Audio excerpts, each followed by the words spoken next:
Welcome to Man Does Tech, where I solve the problems you didn't even know you had.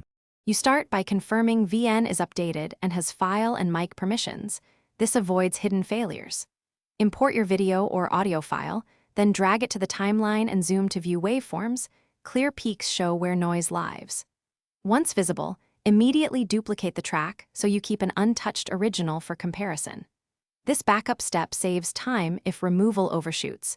It also lets you a slash be the cleaned result versus the raw, which is crucial for judgment. You now open VN's audio tools and select noise reduction or denoise. These algorithms target steady background hiss or hum.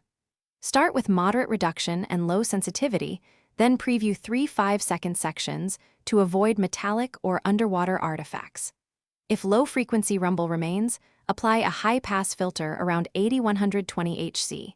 Adjust EQ to notch persistent tones. Use gentle smoothing or attack/release settings to preserve. You finish by comparing the clean track to the original.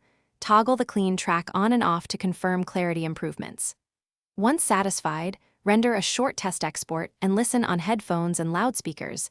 Different systems reveal different problems. If you hear warbling or pumping, reduce the noise reduction amount, increase smoothing, or revert to the duplicate and apply milder settings.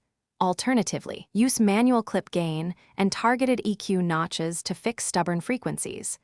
This method ensures a natural, final result.